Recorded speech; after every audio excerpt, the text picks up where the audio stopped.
Hello বন্ধুরা, আসসালামু আলাইকুম। আজকে আপনাদেরকে নিয়ে এসেছি দুবলহাটি রাজবাড়িতে।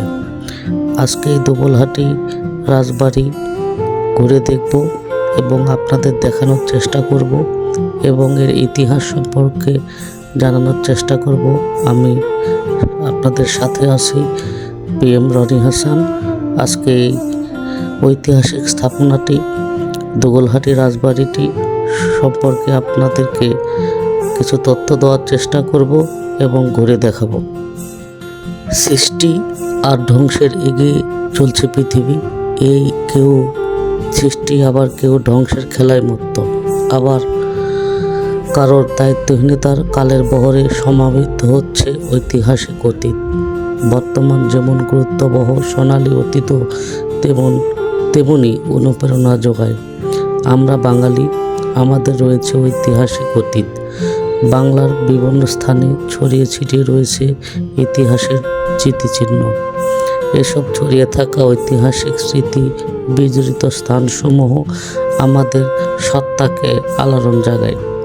তেমনি আলোড়ন জাগানো ঐতিহাসিক অতীত বহুল স্থান নওগাঁ দুবলহাটি রাজবাড়ি। এই রাজবাড়িটি নওগাঁ শহর হতে মাত্র 6 কিলোমিটার দক্ষিণে অবস্থিত। কর্তৃপক্ষের উদাসীনতা অবহেলায় 200 বছরের পুরনো এই রাজবাড়িটি কালের সাক্ষী হয়ে আজও দাঁড়িয়ে আছে। 1793 সালে রাজা কৃষ্ণনাথ লর্ড কর্নওয়ালিসের কাছ থেকে 14,495 টাকা দিয়ে পত্তন নিয়ে রাজ্যের পরিচালনা শুরু করেন।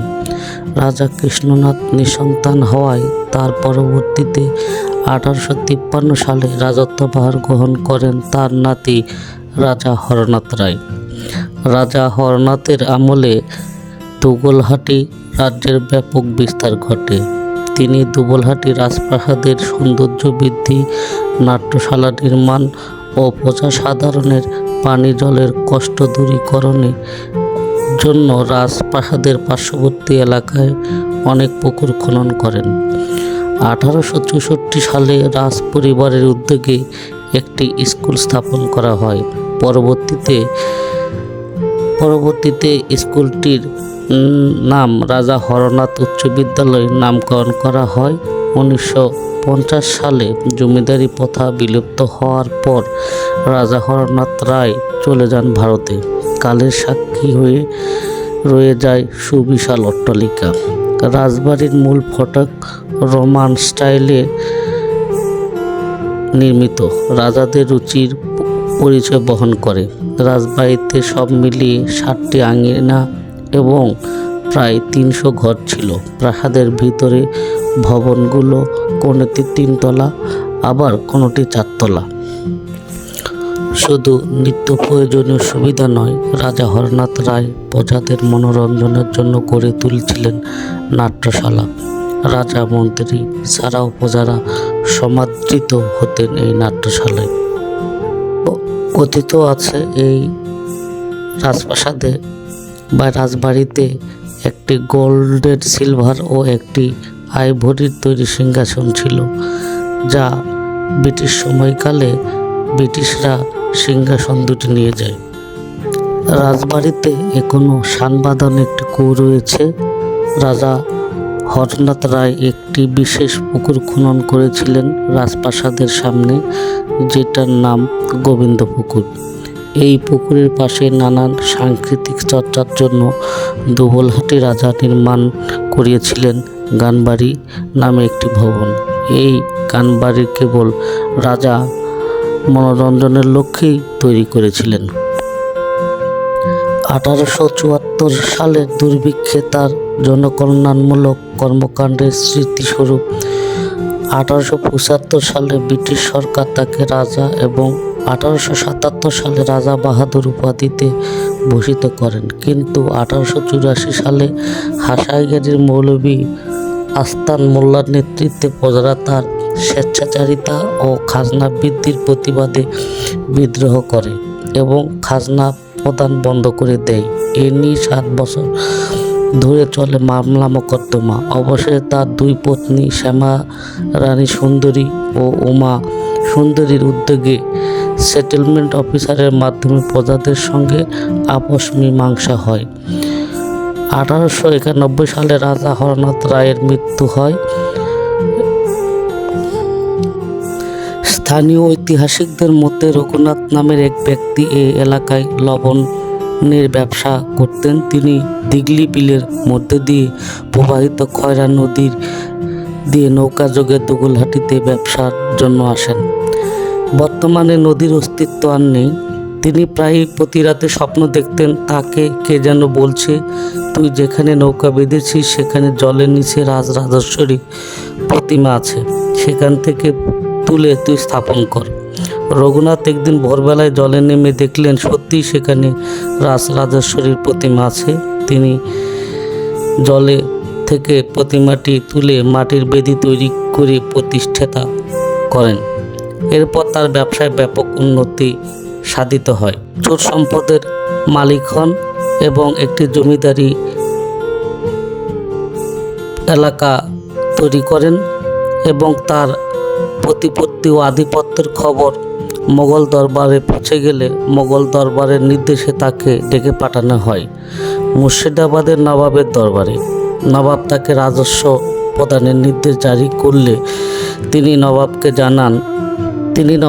জানান তার জমিদারিটি বিলের মধ্যে এবং নদীমাতৃক, এখানে তেমন ফসল উৎপাদন হয় না, বিধায় তিনি রাজস্ব প্রদান করতে পারেন না।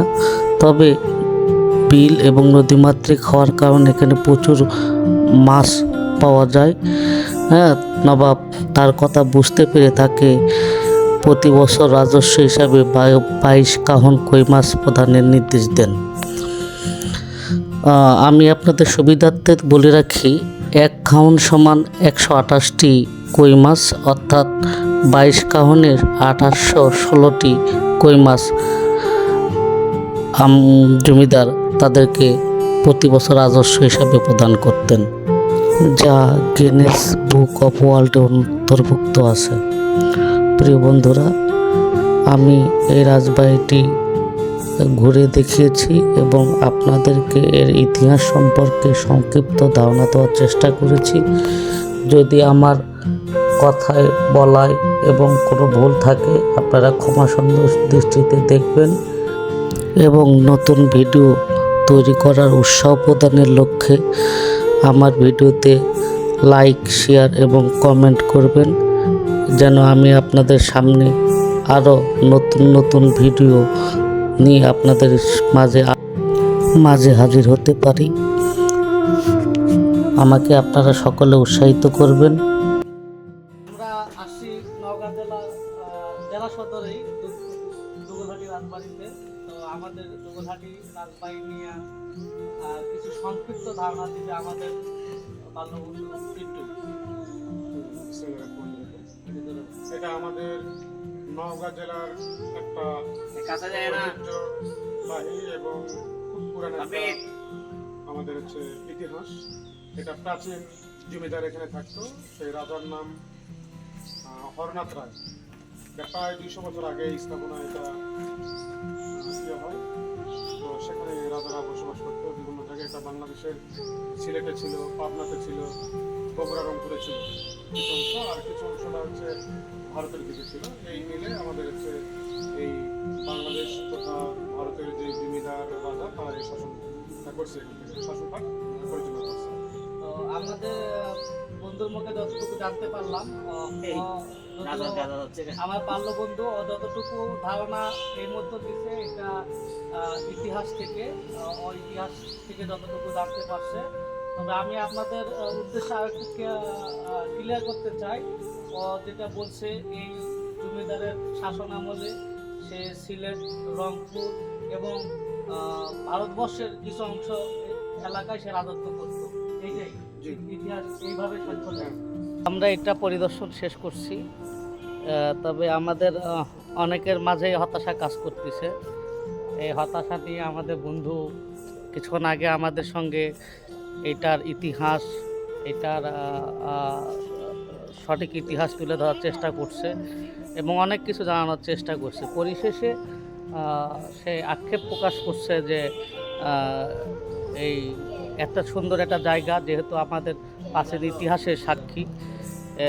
এই প্রাচীন ইতিহাসকে সংরক্ষণ করতে না পারার দায় সে বাংলাদেশ পর্যটন কর্পোরেশন, বাংলাদেশ প্রত্নতত্ত্ব বিভাগকেই দিয়েছে। তো আমরা তার মুখেই শুনতে চাচ্ছি। ধন্যবাদ বন্ধু রনিকে। আমি আকুল আবেদন জানাবো আমাদের যে নওগাঁ জেলার সদর উপজেলার যে ঐতিহ্যবাহী একটা জমিদার বাড়ি বা রাজবাড়ি আমরা বলি, যেটা ভারত এবং বাংলাদেশের ইতিহাস হয়ে আছে। তো এই বাড়িটাকে আমি সরকারের কাছে আকুল আবেদন জানাবো যেন এটা সংরক্ষণের দায়িত্ব নেই, যাতে পরবর্তী প্রজন্মরা, আমাদের পরবর্তী প্রজন্মরা যারা থাকে তারা যেন সঠিক ইতিহাস জানে এবং সঠিক শিক্ষা ইতিহাস নিয়ে যেন তারা বাংলাদেশকে আরও উন্নত বিশ্বের কাছে আমাদের এই ঐতিহ্যবাহী স্থানগুলো যেন প্রদর্শন করা, উপস্থাপন করা যেন করতে পারে, এই আশাবাদ ব্যক্ত রেখে আমি আমার সংক্ষিপ্ত বক্তব্য শেষ করছি। এটা দুঃখ প্রকাশ করছেন। তো আমাদের চিটং থেকে এক মেহমান এটা দেখার জন্য আসছেন এবং এই সুন্দর পরিবেশ উপভোগ করার পরও সে হৃদয়ে ভাগরান্ত, এত সুন্দর একটা 200 বছরের ঐতিহ্য সংরক্ষণ না করার জন্য দুঃখ প্রকাশ করছেন। তো আমরা তার মধ্যে শুনতে পাচ্ছিলাম যে সে কী দেখলো বা তার অনুভূতিটা কী। আসসালামু আলাইকুম। আমি চিটং থেকে আসছি এই সুন্দর বাড়িটা দেখার জন্য। এসে দেখে মনটা খুব খারাপ হয়ে গেল, কারণ এটা তো চাইলে সুন্দর করে সংস্কার করে সুন্দর করে নির্মাণ করে এটা পর্যটকদের জন্য একটা সুন্দর জায়গা পরিণত করতে পারে। এই মানে আপনার ওই যারা এইগুলো দায়িত্বে আছে ওরা যদি একটু দেখতে তাহলে কিন্তু বিভিন্ন দেশের লোক, চিটাং বলে, ঢাকা বলে, রাজশাহী বলে, দিনাজপুর বলে, সব জায়গার লোকে সেখানে জিনিসটাকে উপভোগ করতে পারে, সৌন্দর্যটা সঠিকভাবে উপভোগ করতে পারে। তো আসলে দুঃখ লাগলো, এত সুন্দর একটা রাজবাড়ি এখন ভূতের বাড়ি বানাই। কর্তৃপক্ষের দায়িত্ব